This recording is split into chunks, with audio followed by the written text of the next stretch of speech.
Hard times at Harvard. That is the topic of today's video. My name is Craig Meister. I'm a college admissions coach. You can learn more about me and how you can work with me one-on-one throughout the entire college admissions process on my website, which is collegemeister.com.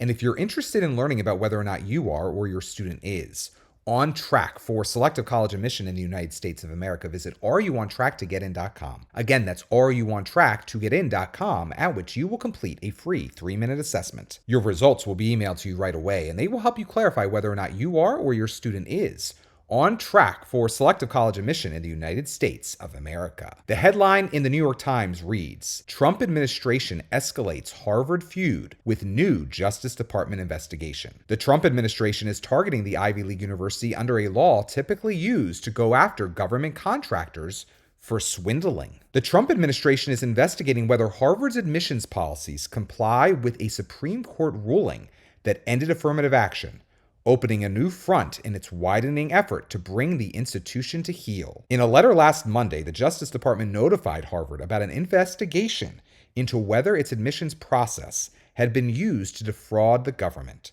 The inquiry was opened under the False Claims Act, a law designed to punish those who swindle the government, according to the letter, which was reviewed by the New York Times. The Education Department also informed Harvard earlier this month that its admissions policies were the subject of a new compliance review to determine whether the university was racially discriminating against undergraduate applicants, according to a letter from the agency that was also seen by the Times. Harvard spokesman Jonathan Swain, who, as luck would have it, is a Biden administration alum, said that the university is committed to following the law and that it is in compliance with the Supreme Court decision. He added that Harvard would continue to defend itself against the government. Quote, "This investigation is yet another abusive and retaliatory action, the latest of many, that the administration has initiated against Harvard," end quote, adding that the government's actions will, quote, "lead to devastating consequences for our nation's health, economic prosperity, and scientific leadership," end quote. He went on to say that officials who review applications to the college do not have access to self-reported race and ethnicity data from potential students, and that the admissions office does not look at or consider the racial and ethnic composition of the applicant pool until the admissions cycle is completed. What I would say in response to that particular paragraph is, so what? The fact of the matter is, Harvard is committed to considering each students' racial experiences as a means by which to arrive at the diversity in its first-year classes that it wants. It previously considered students' racial statuses when considering whether or not to accept students. It no longer does that because that was plainly outlawed by the Supreme Court ruling. However, what Harvard has finagled in its own mind out of the Supreme Court ruling is that it can consider as much as it wants students' racial experiences as evidenced through students' responses on their essays, their activities list, and through teacher and counselor letters of recommendation. If you don't believe me, look at these essay prompts that were available to first-year applicants just a few weeks after the Supreme Court ruling in 2023. The first prompt is as follows: Harvard has long recognized the importance of enrolling a diverse student body. How will the life experiences that shape who you are today enable you to contribute to Harvard? And you had 200 words to respond to that prompt the first cycle after the affirmative action ruling. The next cycle after the affirmative action ruling, you only had 150 words with which to respond. By the way, an institution that had any contrition or even remorse at just losing in front of the Supreme Court and being found to discriminate on the basis of race would not be asking this question on the next admission cycle's application supplement.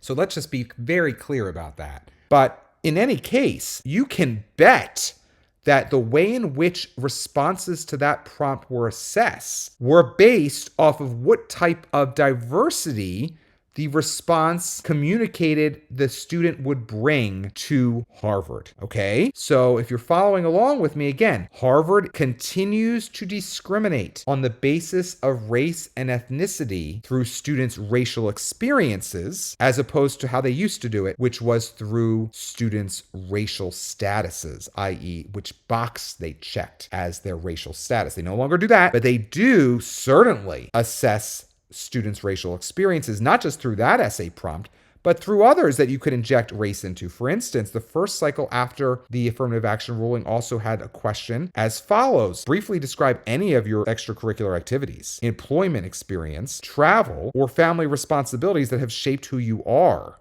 Again, you had 200 words the first cycle after the affirmative action ruling. Now you only have 150 words as of the next cycle. And who knows what will happen the third cycle after the affirmative action ruling. We'll know that in the coming weeks. But you could certainly shoehorn talking about being in the Black Student Union or an Hispanic Student Union into that response. And you can bet that that response would be viewed differently and assessed differently by the Harvard admissions team than if you're talking about going to Europe every summer or having a particular job at Publix. It's really important that you understand these things. There was another question the first cycle after the affirmative action ruling. How do you hope to use your Harvard education in the future? You can bet if you responded that you want to uplift marginalized communities because you are a young Black man, that response would be treated very differently than if your response was, I want to become a doctor. And of course, this is to say nothing of the Common App essay, which gives students the opportunity to write a 650-word soliloquy about whatever the heck they want. And so you can bet a lot of students who've been accepted to Harvard over the last 2 admission cycle have focused their Common App essay on elements of their racial experiences, and they've been able to get into Harvard off of those experiences. So very important context that you must keep in mind. So when it says later in the article that the education department is also seeking significant amounts of data, please understand that that data is going to be highly qualitative in nature and highly quantitative in nature. That's the type of data that needs to be collected, and it's going to have to be sifted through extremely carefully in order to get to the bottom of what Harvard has been doing since the affirmative action ruling at the Supreme Court in the summer of 2023. As we wrap up the article, I think one really interesting pull quote is as follows. The Justice Department also gave Harvard 30 days to identify a school official to testify under oath about its admissions policies and how those policies have changed after the Supreme Court ruling. Paging William R. Fitzsimmons. Of course, Harvard has basked in acclaim from White House critics for fighting back so far.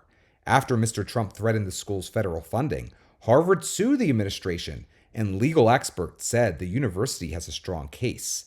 But behind closed doors, several senior officials at Harvard and on its top governing board have acknowledged they are in an untenable crisis. Even if Harvard quickly wins in court, they have determined the school will still face wide-ranging funding problems and continuing investigations by the administration. Some university officials even fear that the range of civil investigations could turn into full-blown criminal inquiries. As I said in the beginning of the video, hard times at Harvard. And you may know the maxim, hard times create strong men. Strong men create good times.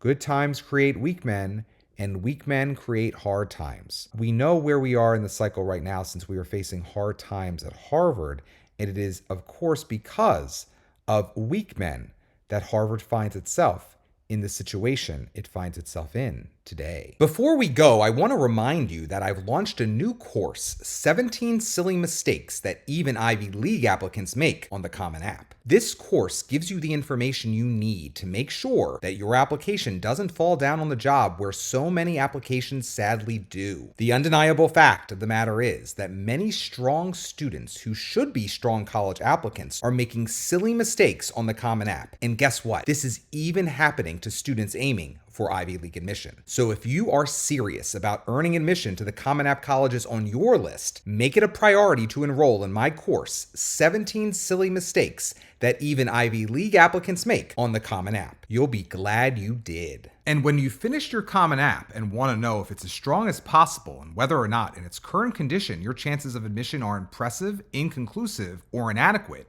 you need my pre-read. Getting my pre-read now means having me review your entire application, just like an admissions officer or admissions committee will review it later, and receiving by email no later than the time you reserve a comprehensive report highlighting what's working and what's not on your full Common App and one Common App supplement.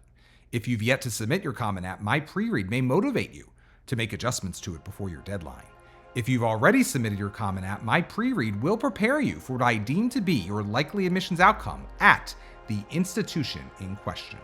To purchase my pre-read now, go to mypreread.com. Again, that's mypreread.com. If you enjoyed this video, please give it a thumbs up and consider subscribing to my channel.